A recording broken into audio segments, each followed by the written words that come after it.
Kali ini kita pengen mau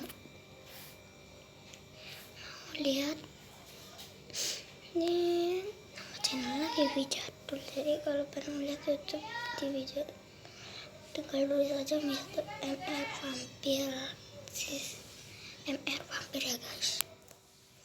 Kalau rada-rada nge-lag sinyalnya, jadi nanti aku skip aja ya.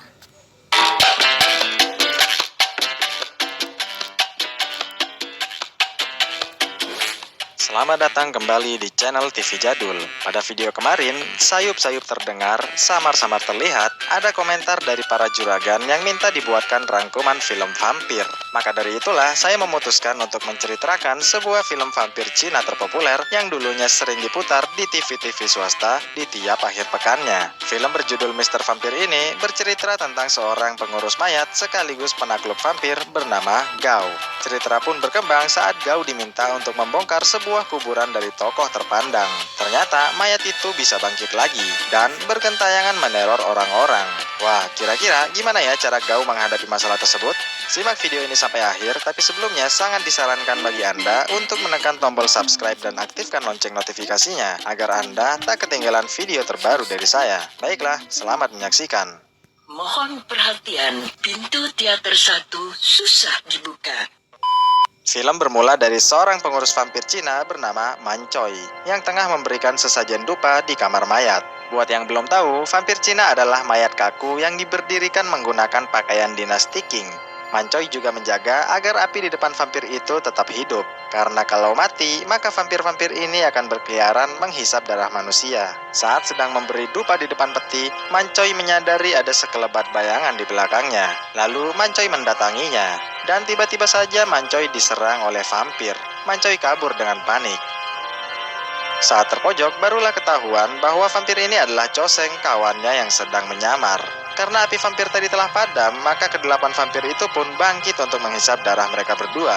Sudah pasti saja, Man Choi dan Choseng kabur melapor pada sang guru yang bernama Gao. Lantas, guru Gao dan pendeta Tao pun menuju ke TKP. Mereka berdua melukai jarinya dulu, untuk kemudian menotok dahi si vampir agar mematung kembali. Usai membereskan semuanya, para vampir ini diberi kertas mantra di dahinya agar bisa dituntun kembali. Dan pendeta Tao pun menggiring mereka menuju tempat yang semestinya. Keesokan paginya, guru Gao mengajak Man Choi memenuhi undangan dari Tuan Yam. Setibanya di sana dan duduk bersama Tuan Yam, datang pula lah putri ayu Tuan Yam bernama Ting Ting. Tuan Yam ingin guru Gao untuk membongkar lagi kuburan ayahnya, karena menurut peramal pribadinya, itu bisa mendatangkan hoki alias keberuntungan.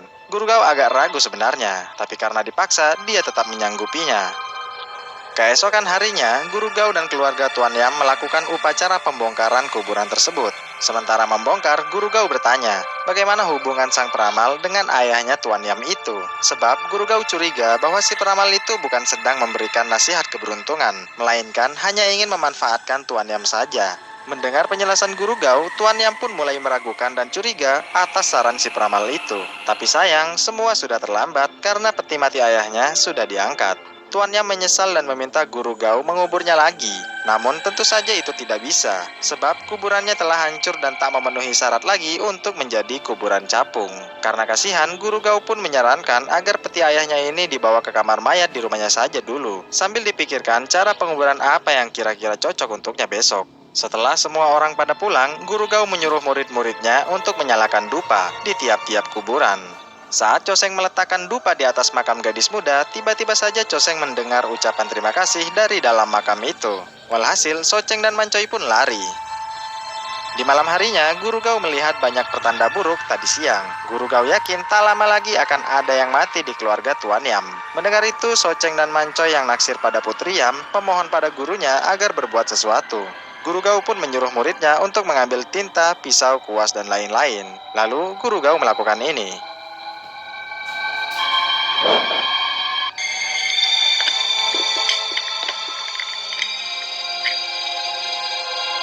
Guru Gao menyuruh muridnya untuk membuat garis-garis di seluruh peti tanpa terkecuali, menggunakan cairan sakti itu. Guru Gao takut mayat ini dulu matinya tidak ikhlas, karena kalau betul, maka dia akan menjadi vampir penghisap darah.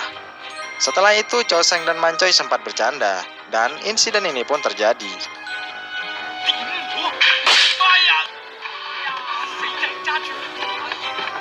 Karena takut kena marah, Choseng pun buru-buru pulang naik sepeda. Tanpa sepengetahuannya, tiba-tiba saja ada hantu gadis cantik naik berbonceng pada Choseng. Dia nampaknya suka pada Choseng, karena siang tadi sudah memberikannya dupa.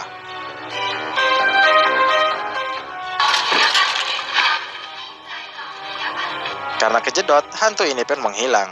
Di sisi lain, di kamar mayat, Ayahnya mencoba keluar dari bawah peti. Tapi dia gagal karena kesetrum garis mantra itu. Namun, Ayahnya terus mencoba mendobraknya hingga pada akhirnya peti itu pun meledak. Kemudian, Ayahnya pun pergi ke rumah Tuan Yam untuk membunuhnya. Keesokan paginya, rumah Tuan Yam dipenuhi orang-orang dan polisi. Lalu, kepala polisi bernama Wai menenangkan Ting Ting dan berjanji akan menangkap tersangkanya. Si Wai ini naksir berat sama Ting Ting, padahal mereka itu sepupuan. Tak lama, Guru Gao datang untuk melihat jenazah Tuan Yam. Sadar ada luka cakar di lehernya, Guru Gao menyuruh kedua muridnya untuk mengecek keberadaan mayat Ayah Yam di kamar mayat. Kemudian, ada seorang yang bertanya apa penyebab kematian Tuan Yam. Secara spontan, Guru Gao menjawab bahwa Tuan Yam terbunuh karena cakaran di lehernya. Melihat jari Guru Gao berkuku panjang, tanpa pertimbangan si Wai pun langsung menuduh Guru Gao sebagai pembunuhnya. Saat hendak digelandang ke penjara, kedua muridnya datang dan bilang bahwa mayat Ayah Yam hilang bahkan petinya pun ikut pecah. Guru Gao mohon izin pada si Wai untuk berbicara dengan kedua muridnya sebentar. Guru Gao menyuruh Choseng untuk membawa peralatan vampir ke penjara nanti malam. Sedangkan Mancoy disuruh untuk mengawal Ting Ting putri Tuan Yam. Karena Tuan Yam dibunuh oleh vampir, maka secara otomatis dia juga akan berubah jadi vampir. Di malam harinya, di penjara, si Wai memaksa Guru Gao untuk mengaku. Si Wai menancapkan besi panas bertuliskan preman ke perut Guru Gao. Tapi bohong, itu cuma simulasi. Lalu, Guru Gao dimasukkan ke dalam sel. Si Wai minta besok subuh Guru Gao sudah harus mengakuinya. Sendirian di penjara, Guru Gao mengeluarkan kepalanya untuk mengecek apakah Tuan Yam sudah berubah atau belum. Tapi sayang, kepalanya tersangkut di jeruji besi. Tak lama, Choseng pun datang dan mengeluarkan kepala gurunya itu. Kemudian, Choseng menyerahkan seluruh peralatan vampir gurunya. Di saat yang bersamaan, Choseng melihat Tuan Yam bangkit dan menjadi vampir. Sontak saja, Guru Gao pun menyuruh Choseng untuk menempelkan kertas mantra ini ke dahinya. Meski takut, Choseng tetap menyanggupinya. Dengan bersusah payah, akhirnya kertas itu pun tertempel di dahinya. Dan secara otomatis, vampir Tuan Yam pun mematung. Mendengar ada keributan, si Wai masuk lagi. Walhasil, Choseng pun bersembunyi.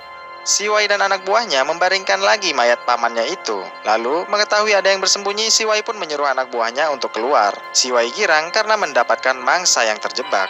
Si Wai juga tak sengaja mencabut kertas mantra pamannya itu. Saat si Wai hendak beraksi, kemudian inilah yang terjadi.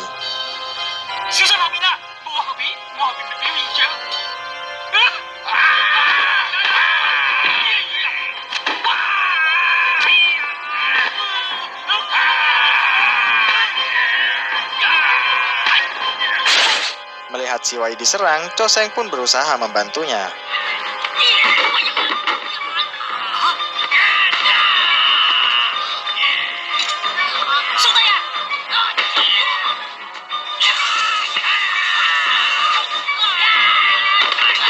Si Wai kembali diserang. Dia melempar kunci penjara agar Guru Gao menolongnya. Namun, kepala Guru Gao tersangkut lagi. Lalu, Choseng memasangkan kembali kertas mantranya itu.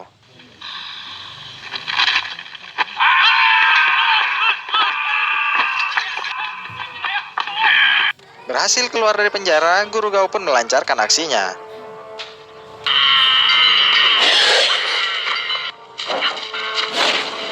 Dan vampir Tuan Yam pun lenyap terbakar. Sementara itu, di rumah Ting Ting, Mancoy menjaga dan menunggu kehadiran vampir. Mancoy mengunci pintu, tapi tetap saja didobrak oleh si vampir. Kemudian, mereka berdua kejar-kejaran. Tak lama, Guru Gao dan yang lainnya pun datang.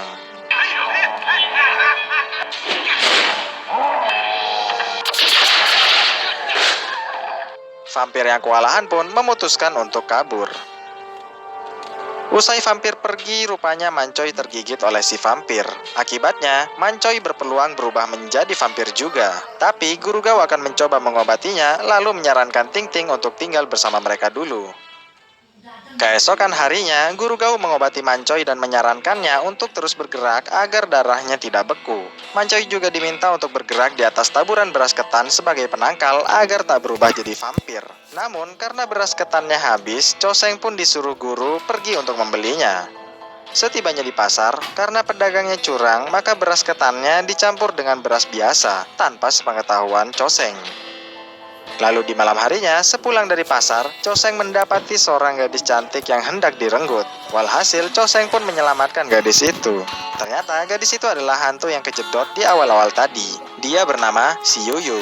Si Yuyu lalu mengajak Choseng ke rumahnya. Dia memberi Choseng minuman yang telah tercampur tongkat ali. Setelah nafsu Choseng berkobar, mereka berdua pun melakukan aksi perkembangbiakan. Esok paginya datanglah Choseng membawa beras. Melihat ada cupang aneh di lehernya, Guru Gau bertanya, semalam ada di mana, dengan siapa, dan berbuat apa. Choseng pun menjawab sekenanya, lalu dia tertidur. Di malam harinya, Guru Gau menuliskan sesuatu di tubuh Choseng. Guru Gau yakin kemarin malam Choseng bertemu dengan hantu gadis. Bangun dari tidur panjangnya, Choseng mohon izin pulang ke rumah. Guru Gau pun mengizinkannya dan diam-diam membuntutinya. Ternyata Choseng kembali lagi ke rumah si Yuyu. Saat hendak berpelukan, tiba-tiba saja si Yuyu terpental akibat tulisan mantra Guru Gau di tubuh Choseng.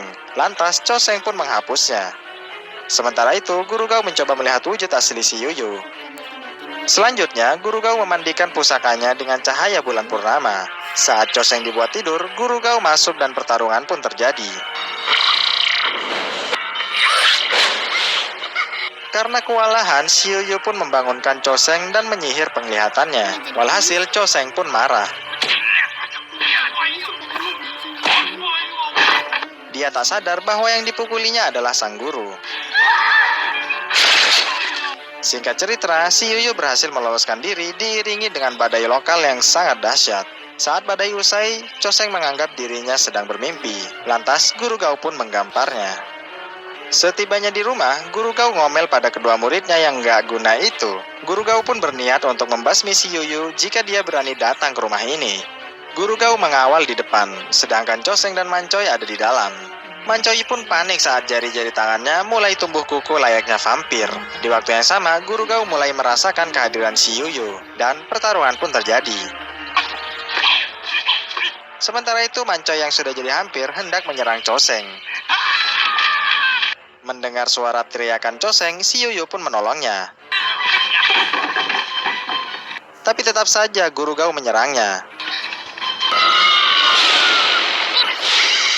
Saat hendak membunuhnya, Choseng melarangnya karena si Yuyu telah menyelamatkan nyawanya. Walhasil, Guru Gau pun melepaskannya. Kemudian Guru Gau masuk menangani Mancoy. Dia heran kenapa ketannya tidak manjur. Setelah dicek, barulah terungkap bahwa ketan ini sudah tercampur dengan beras biasa. Keesokan harinya, saat sedang merawat Mancoy yang mulai sembuh, tiba-tiba saja si Wai datang melapor bahwa vampir itu sudah masuk ke desa. Lantas, bergegaslah Guru Gau ke lokasi tanpa ditemani murid-muridnya. Sesampainya di TKP, Guru Gau pun mengecek mayat korban vampir dan menyarankan agar mayat ini dibakar saja. Sementara itu, para murid yang sedang menyiapkan pertahanan tiba-tiba saja kedatangan vampir Ayahyam. Mereka langsung masuk ke dalam. Dan tak lama, Guru Gau dan si Wai datang. Mengetahui vampir telah datang, Guru Gau menyuruh Choseng untuk ikut, sedangkan si Wai dan Mancoy menjaga Ting-Ting di dalam rumah. Sementara mereka beraksi di luar, ternyata si vampir ada di atas dan masuk ke dalam rumah lewat atap. Walhasil, vampir pun melakukan serangan. Mendengar ada keributan, Guru Gau dan Choseng pun berupaya masuk ke dalam. Si Wai dan Ting-Ting panik dan memblokir pintu kamar. Tapi sayang, vampir ini bisa mendobraknya dengan mudah. Lalu, Guru Gau dan Choseng yang berhasil masuk langsung melakukan serangan. Dan pertarungan dengan vampir pun dimulai.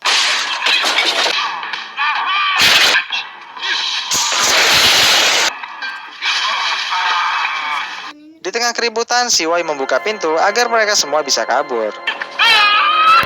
Rupanya, itu adalah pasukan vampir milik Pendeta Tao yang hendak membantu Guru Gau. Pendeta Tao pun langsung menyuruh mereka menyerang vampir Ayahyam.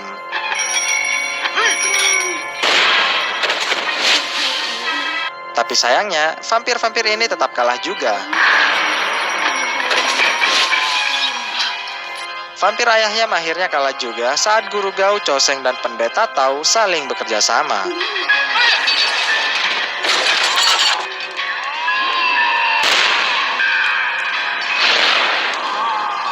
Film pun berakhir dengan adegan vampir Ayah Yam yang terbakar hebat hingga lenyap.